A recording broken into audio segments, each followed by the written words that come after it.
నమస్తే, welcome to editor analysis. Jogi Ramesh మెడకు బిగిస్తున్న ఉచ్చు. నకిలీ మద్యం కేసులో అధికారులు దూకుడు పెంచారు. మరి వేటాడి జోగిని అరెస్టు చేసిన పోలీసులు. అసలు ఏం జరుగుతుంది జోగి రమేష్ అంశంలోని? సో కొంతమంది వైఎస్ఆర్సీపీ నేతలకి కౌంట్ డౌన్ స్టార్ట్ అయిందంటూ జరుగుతున్న ప్రచారాలు, గతంలో మాట్లాడిన మాటలు, చేసిన తప్పులు, ఇష్టారాజ్యంగా, ఇంకా ఒక మాట రెండు మాటలు కాదు కదా. అసలు పవన్ కళ్యాణ్ గారిని అయితే పీకే అన్నదానికి కొత్త వెబ్రివేషన్ తీసుకొచ్చి బహిరంగంగా ఒక స్టేజ్ మీద వేలాది మంది ఉండగా ఆయన మాట్లాడిన మాటలు జనసైనికులు, వీరమహిళలు ఎప్పటికీ కూడా డైజెస్ట్ చేసుకోలేరు. అంత దారుణంగా మాట్లాడవలసిన అవసరం లేదు. మరి ఎందుకు ఆ మాటలు మాట్లాడుతున్నారు, ఇప్పుడు ఎందుకు ఈ కష్టాలు కొని తెచ్చుకుంటున్నారు అన్నది వాళ్ళకే తెలియాలి. 1300 పేజీల ఛార్జ్ షీట్ అంటే 1-2 కాదు, 25 మందిపై అభియోగాలు, సాక్షులుగా 89 మంది. మరి కల్తీ మద్యం సరఫరాతో భారీగా అక్రమ లాభాలు సంపాదించాడని జనార్దన్ రావు, అది సంచలనమైంది. మరి ఆయనతో జోగి రమేష్ కుమ్మక్క అయిపోయాడని, రాజకీయంగా ఆర్థికంగా లబ్ధి పొందారు అని. 2 నెలలకేమో 5 లక్షలు ముడుపులట, మొలకల చెరువులో నకిలీ మద్యం తయారీ యూనిట్ ఏర్పాట్లు. మరి జనార్దన్ రావుకు 3 కోట్లు ఇస్తామని జోగి రమేష్ ఆఫర్ ఇచ్చారట. 3 కోట్లు ఇస్తామని ఆఫర్ ఇచ్చారంటే పరిస్థితి ఎలా ఉంటుందో చూడండి. నకిలీ మద్యం తయారీలో వైసీపీ మాజీ మంత్రి కీ రోలు పోషిస్తున్నాడు. మరి కూటమి ప్రభుత్వాన్ని బద్నాం చేసేందుకు కుట్రలు చాలా చేశాడు. ఈ నేపథ్యంలోనే మరి జోగి రమేష్ను వదిలేస్తారా అంటే జోగి రమేష్ని ఎట్టి పరిస్థితుల్లోని కూటమి వదలదు అని.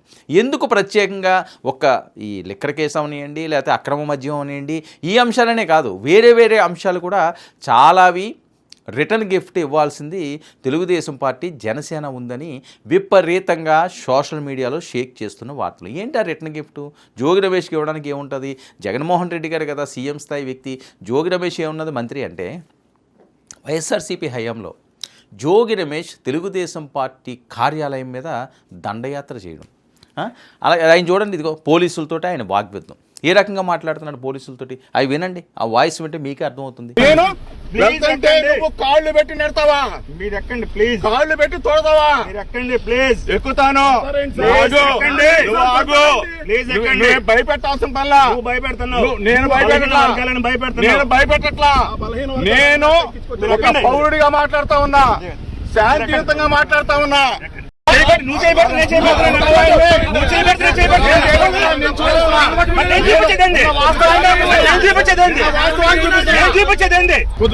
గారికి చెప్తా, డీజీపీ గారికి చెప్తా, మీరు చేసే దుర్మార్గం ఆయన అక్కడి నుంచి నెట్టుకొస్తా ఉన్నా. నువ్వు ఎక్కండి, ఇప్పుడు ఎక్కుతాను.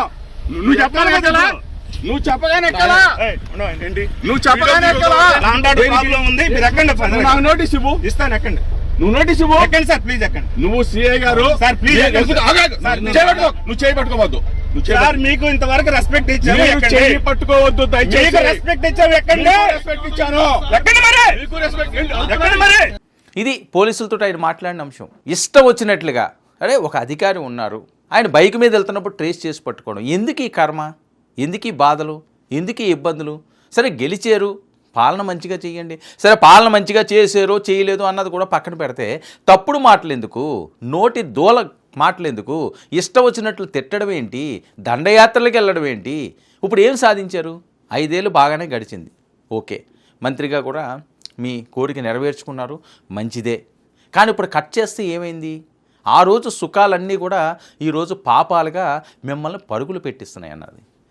2 వీలర్ మీద వెళ్తుంటే పోలీసులు ట్రేస్ చేసి ఆయన పట్టుకుని లాక్కెళ్ళి జీపులోకి తోస్తే పరిస్థితి ఏంటండి ఓ మాజీ మంత్రి పరిస్థితి?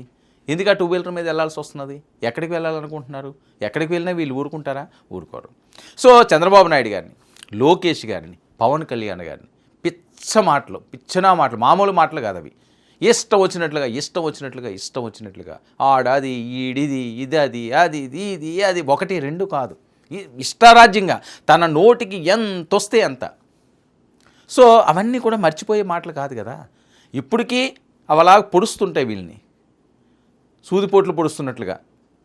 ఆ రోజు ఎలా మాట్లాడాడు, ఆ రోజు ఎలా ఉన్నాడు. సోషల్ మీడియా ఓపెన్ చేస్తే జోగి రమేష్ భూత పురాణం అని కొడితే 1 కాదు 2 కాదు, అలాగా పుంకాలుగా వీడియోలు వస్తుంటాయి. సో ఆ రోజు చేసిన తప్పులు, ఈరోజు శాపాలుగా మరి ఆయన చుట్టుకుంటున్నాయా?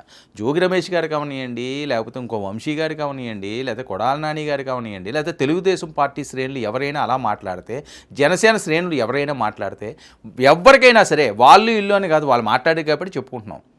పవన్ కళ్యాణ్ గారు మాట్లాడినా చెప్పుకుంటాం, చంద్రబాబు నాయుడు గారు మాట్లాడినా చర్చించుకుంటాం, లోకేష్ గారు మాట్లాడినా చర్చించుకుంటాం. ఎవరు దీనికి అతీతులేం కాదు. కానీ పద్ధతి ప్రకారంగా తప్పులుంటే ఎత్తి చూపండి, ఎవరు కాదంటారు. కానీ అవి వదిలేసి పర్సనల్ అటాకులు దిగి మన పేర్లను మార్చేసి లోకేష్కి ఒక పేరు పెడతారు, పవన్ కళ్యాణ్కి ఒక పేరు పెడతారు, చంద్రబాబు నాయుడు గారికి ఒక పేరు పెడతారు, వాళ్ళు జగన్మోహన్ రెడ్డి గారికి ఒక పేరు పెడతారు. ఏంటిది? ఎటు తీసుకువెళ్తున్నారు? దీని పర్యవసానాలు ఏంటి? నేను చాలాసార్లు ఈ పదం వాడుతుంటాను. మనదైన రోజులు బాగానే ఉంటుంది, మనది కాని రోజు ఒకటి వచ్చింది అంటే పరిస్థితులు చిందరమైపోతాయి, తల్లకిందులు అయిపోతాయి, గింగిర్లు తిప్పేస్తుంది జీవితం. అలాంటి పరిస్థితే ఈరోజు వైసీపీలో చాలామందికి వస్తున్నది అని. లేకపోతే ఇప్పుడు వాళ్ళకి ఒక కుటుంబం ఉంటుందా?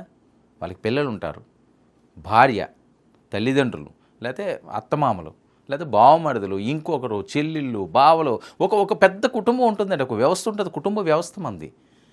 సో వాళ్ళందరి దగ్గర చులకన అవ్వడమేనా ఈరోజు? పోలీసులు పట్టుకోవడం, జైళ్ళకి పంపించడం, దేనికోసం ఇది? రాజకీయాల కోసమా? పదవుల కోసమా?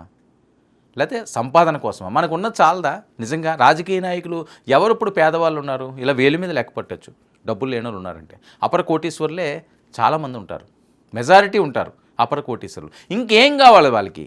సరే మీరు గెలండి, మీరేవో డబ్బులు ఖర్చు పెట్టుకుంటామంటారు, సంపాదించుకుంటామంటారు, ఈ రకంగా ఇంకా ఎలా అన్నా తప్పవు. నేను అందరి గురించి చెప్పట్లేదు. ఎవరైతే అక్రమార్కులు ఉన్నారో, అనకొండలు ఉన్నారో వాళ్ళ గురించి నేను మాట్లాడుతున్నాను. అది సరిపోదు వాళ్ళకి. ఇంకా ఏదో కావాలి, లేకపోతే ఎవరో మెప్పు సంపాదించాలి, ఎవరినో ఏదో సంతోష పెట్టాలి అన్న అంశం వచ్చినప్పుడు చెలరేగిపోయి మాట్లాడడం. అందులో భాగంగా మొదటి వరుసలో ఉండే ఆయన జోగి రమేష్ అని. ఆయన మాట్లాడిన మాటలు, ఆయన మాట్లాడిన తీరు, ఈరోజు పరిస్థితి ఏంటి? ఎప్పుడు ఎలా ఉంటుందో తెలియదు, ఎప్పుడు ఎవరో చెత్తుకెళ్ళిపోతారో అర్థం కాదు, ఎప్పుడు ఎలాంటి కేసులు పడతాయో తెలియదు.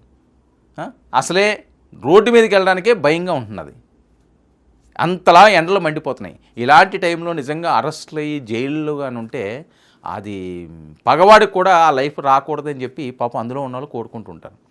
ఎందుకంటే విలాసవంతమైన జీవితాలు బతికిన వాళ్ళు కదా వీళ్ళు. ఏసీలు, ఏది కావస్తే అన్ని సౌదాలు, వాళ్ళు చిటికేస్తే వాళ్ళ కాళ్ళ దగ్గరికి వచ్చి పడతాయి, ఏది కావాల్సిన అది. అలాంటిది ఇలాంటి వాటిలో ఇరుక్కుని అసలు బయటకు వస్తారో ఎప్పుడుకి వస్తారో తెలియని దుస్థితిలో, ఎప్పుడు వచ్చి ఎవరు అరెస్ట్ చేస్తారో అర్థం కాని పరిస్థితుల్లో, ప్రశాంతత లేకుండా, మనశ్శాంతి లేకుండా మనకి వెనకాతలు ఎంత ఉంటే ఎందుకు?